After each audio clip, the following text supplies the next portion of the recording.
She insisted that I propose to her all over again because the lighting during the first one was terrible and she desperately needed fresh content for TikTok. I told her, sure, let's do it. I booked a table at an upscale restaurant, dropped to one knee, and tied my shoelace. Then I got up and left her sitting there with the check. The clip of her breaking down went viral, but for all the wrong reasons. I actually work as a landscape architect. I create outdoor spaces that are designed to be lived in, not merely photographed. I treasure genuine experiences. I cherish the silent, unfiltered moments. I've been dating Amber, 29F, for 3 years. When we first got together, she was completely down to earth. She enjoyed long hikes, preparing homemade meals, and simply embracing life. But roughly a year ago, she made up her mind to become a lifestyle influencer. It began innocently enough, sharing snaps of her morning latte, her daily outfits, but soon it took over everything. Every outing turned into a staged photo session. Every dish grew cold while we waited because she needed the ideal shot. I put up with it because I still loved the person she used to be and kept believing that version of her would return once her follower growth slowed down. I was mistaken. The higher her numbers climbed, the more distant she became. Last month, I asked her to marry me. I didn't plan it for social media. I did it for the two of us. We were out on a trail in our favorite state park. We made it to a stunning viewpoint just as the sun was setting. It was only us there. No other people, no artificial lights, just the breeze and the warm glow of evening. I knelt down on one knee. I spoke from the heart.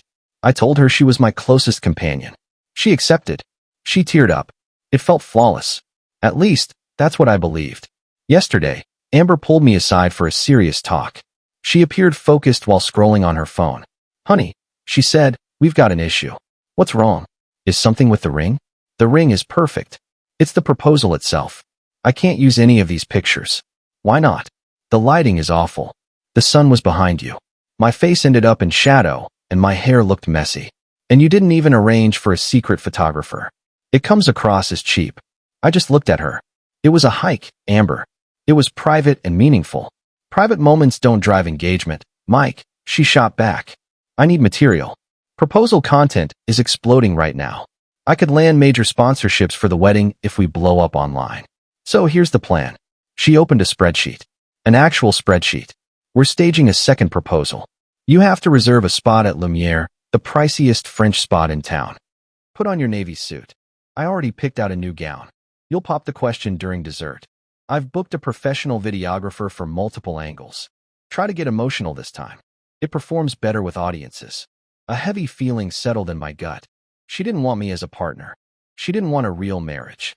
She wanted material for posts. Our genuine engagement, the instant I committed my future to her, wasn't sufficient because the lighting wasn't ideal. You want me to stage a fake proposal? I asked. It's not fake. It's improving the presentation. Stop being stubborn. This is for our long-term security. Consider the potential views. All right, I replied. Let's go ahead with it. She let out an excited squeal and clapped. Perfect. The booking is Friday at 8 p.m. Don't show up late. And schedule a haircut. She completely missed the flatness in my voice. She didn't see that I wasn't smiling. She was already messaging her videographer. I skipped the haircut. What I did do was visit the bank. I pulled out my share of the wedding savings we'd been building. Then I contacted my landlord to see if I could end the lease ahead of schedule. He agreed, with a penalty. I covered it. I boxed up my necessities while she was out getting her beauty treatments. I stored them at my brother's place. Friday evening came. I wore the navy suit. I looked polished. Amber looked breathtaking, I have to admit. She had on a red gown that likely cost more than my first vehicle. Her makeup was impeccable. She was fully in creator mode, constantly checking her appearance, taking selfies during the ride. Remember, she murmured as we entered Lumiere. Hold off until the souffle arrives. That's the signal. We took our seats. The place was exquisite. Sparkling chandeliers, plush seating, aromas of rich butter and earthy truffles. The videographer, some guy called Chad with a huge rig, was positioned discreetly nearby, acting like he was shooting the wine display. Amber selected our courses for us. We want the visually appealing options, she informed the server. The lobster thermidor and the truffle risotto, plus your finest champagne. We're toasting something special. She never checked if I even liked lobster. I'm severely allergic to shellfish, and she had forgotten once more. She spent the whole meal glued to her screen, building hype with her audience.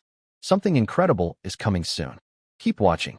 I sat quietly, sipping water, observing the woman I once adored transform into a content machine. The server removed our empty plates. Amber nudged me sharply under the table. Now, she whispered urgently. Head to the restroom, fix your hair, then return and go for it. I nodded. Got it. I stepped away to the bathroom. I stared at my reflection. I didn't recognize a groom-to-be. I saw an accessory. I straightened my tie. I returned to the dining room. The soufflé was served. It rose dramatically, perfectly puffed. Chad emerged from his spot, filming steadily. The room grew hushed. Diners turned to watch. The lighting was, without question, flawless. Amber gazed at me, eyes widened, hand dramatically over her mouth in a rehearsed expression of surprise. She was prepared. I approached the table. I met her gaze. I gradually lowered myself to one knee. Amber let out a gasp, a single tear, clearly forced, sliding down her face. Oh my God, Mike. I reached downward. I took hold of the laces on my left shoe. I loosened them. Then I retied them carefully. A secure double knot. The quiet in the restaurant changed from excited expectation to bewilderment. Amber went rigid. Her grin wavered. Mike, what exactly are you doing? I rose to my feet. I dusted off my knee. My lace came undone. I announced clearly enough for nearby tables to hear. Better safe than sorry. Mike, she muttered angrily through clenched teeth. Do it right now. We're recording. I looked directly at her. I looked toward the camera. I already did it once, Amber, I stated calmly. Up on the mountain. You remember? The spot with the poor lighting. That one was authentic. This whole setup? It's a performance. And I'm done performing. What do you mean? She shrieked, dropping the act entirely. Propose properly. You're destroying the vibe. I'm not proposing again, I replied. I'm ending things with you. You don't want a life partner. You want a supporting actor. And I'm walking off the set. You can't just do this, she shouted. People are staring. Exactly, I said. Prime material, isn't it? Pure viral potential. I addressed the waiter. I won't be covering this check. She chose everything. She consumed it. She's responsible for the payment. Then I left. I didn't hurry. I walked steadily. I headed to the valet, retrieved my truck, and drove off. In the distance, I could hear the uproar starting. I powered down my phone for the evening. I crashed at my brother's, ordered a simple pepperoni pizza, which looks basic but tastes incredible, and gamed until late. Update 1. The viral fallout. I woke up the following morning to total madness. My brother rushed in. Bro, you're blowing up online. He showed me his phone. Another patron at the restaurant, not Chad, but someone random, had captured everything on their device. The footage was spreading rapidly. Across Twitter, TikTok, Reddit. Caption: Man breaks up with influencer during stage proposal redo. She demanded for better content. The reactions were savage. Did she actually complain about ruining the aesthetic as he dumped her? The shoelace tie, iconic move. She ordered lobster even though he's allergic to shellfish. Details like the allergy surfaced from my older mentions. Then came Amber's response. She uploaded a sobbing video from her car. Makeup streaked. He embarrassed me publicly. He orchestrated this revenge. He's abusive and self-centered. He stuck me with a $600 check. She expected waves of sympathy. She overlooked one key factor. Online audiences spot entitlement instantly. Her comment section turned against her. You forced a redo because the original lighting sucked? You brought this on yourself. He escaped a nightmare. You escaped the relationship. Wait, no, you didn't escape the bill. Update 2. Amber showed up at the apartment that morning. She couldn't enter. I'd already returned the keys to the landlord the day before. She rang me from outside. Mike, the key fob isn't responding. And where's our sofa? I picked up. I moved out, Amber. The lease is terminated. You have 48 hours to remove your belongings before the locks are swapped for the new renters. I'd start packing soon. This isn't legal. I have no place to stay. Try Lumiere, I recommended. Maybe they'll let you work it off in the kitchen for that $600 balance. I had to charge it to my card, she cried. It's maxed now. Creating content has expenses, I noted. Consider it part of the budget. I ended the call. Update 3. This remains my favorite detail. Chad, the hired videographer, reached out privately. He messaged me on Instagram. Hey dude, rough situation. She wouldn't pay me since the shoot got wrecked. I still have the full raw files. It's pure gold. If you want them, $50 and they're yours. Just enough for a round of drinks. I sent him $100 via Venmo. He forwarded the footage. It was outstanding. Professional quality, dual cameras, perfect sound capturing her demanding, "Do it now." The camera is live, and me declaring, "I'm retiring from the circus." I chose not to share it publicly. I'm not that vindictive. All right, that's not entirely true. I did forward it to her mother. Amber's mom, Susan, is old school. She despises social media. She can't stand the influencer lifestyle. I attached the video with a message. Wanted you to understand why the wedding is canceled. Amber cared more about TikTok than the relationship itself.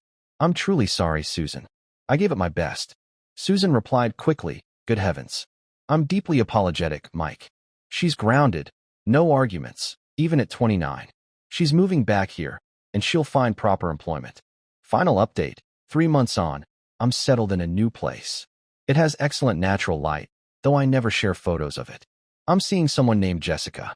She's a librarian. She has around 40 Instagram followers, and her last post was from 2019. We hiked together recently. We spotted a deer along the path. "Did you snap a photo?" I asked. "No," she answered with a warm smile. "I just took it in. It was magical. I believe I'll marry her one day." Amber dropped roughly 50K followers following the shoelace incident blowing up. Companies pulled their partnerships since she became the poster child for spoiled influencers. She attempted a villain arc rebrand, but it only looked pathetic. From what I've heard, she relocated back with Susan. Susan charges her rent now. Susan also enforces a no-phones rule during meals. Amber is presently employed as a hostess at a casual dining chain. She wears a standard uniform. It isn't particularly photogenic. I still own the hiking boots from that original proposal day. Whenever I lace them up, I grin. The most satisfying knot I've ever made. TLDR, fiancé demanded a second proposal for TikTok since the first had poor lighting. I brought her to a luxury dinner, pretended to propose but tied my shoe instead, then left her with the tab. She became infamous for her entitlement, lost her audience, and ended up living with her mom again.